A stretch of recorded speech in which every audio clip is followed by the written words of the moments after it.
Since people thousands of years ago realised that heavy things move easier by rolling things underneath them, the modern concept of a railway has been churning below the surface. And although stone and wooden trackways such as the Diokos and the Isthmus of Corinth were in use during antiquity, it would take until the turn of the 17th century for railways to begin development in earnest. The location of the first wagonway in Britain to be constructed is disputed, but by the mid-17th century they were popping up all over the place to ease the conveyance of heavy loads.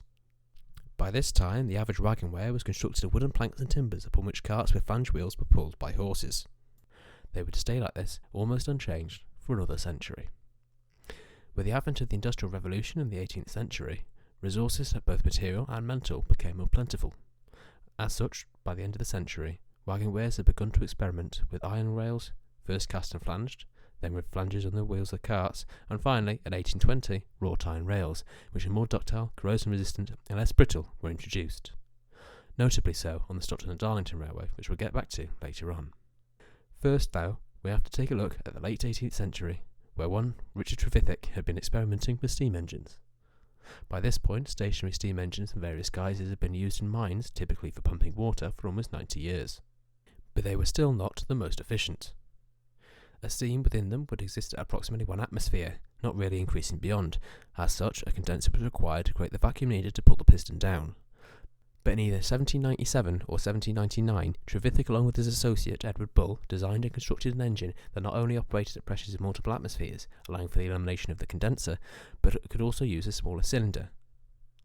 At this, a light lit above his head. Could it be possible, now that the engine was both lighter, more efficient and smaller, for such an engine fitted correctly to some kind of wagon to pull its own weight alongside further carriages? By 1801, Trevithick had constructed a steam engine that could run on the road and carry passengers, but before the year was out, the fire had been left burning while the drivers had headed on into a pub, and subsequently the boiler overheated and destroyed the engine. But Trevithick was adamant that his steam engine was the future, and the following year took out a patent for it. Over the next 6 years, Trevithick would create some 4 locomotives designed to run on rails, the last of which ran in an attraction near the present-day Euston Station called a steam circus, where people could pay a shilling, about $5.50 today, and ride along on a small circular track. It was not as big a success as he would have wanted, and after 2 months it had to be abandoned due to the locomotive breaking the rails. This was to be the last locomotive he ever made, and by 1811 he had been declared bankrupt and thrown in the debtors' prison. Back now, though, to the Stockton and Darlington. In 1821, an Act was passed in Parliament that provided for the creation of a tramway between Stockton-on-Tees and Darlington. For engineer, they appointed George Stephenson, who had designed a series of successful locomotives to run at the Killingworth Colliery during his time there as engineer. Initially designed to be horse-drawn, Stephenson was able to convince the relevant people to allow for steam power and amend the route as needed to allow for this. By September 1825, the railway was open, and the age of steam had begun.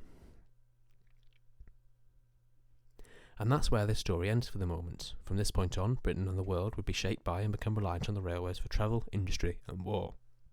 Their introduction would lead to sweeping social changes and facilitate the creation of a speedy postal service, the popularisation of a national dish, and shape the way we live our lives for years to come.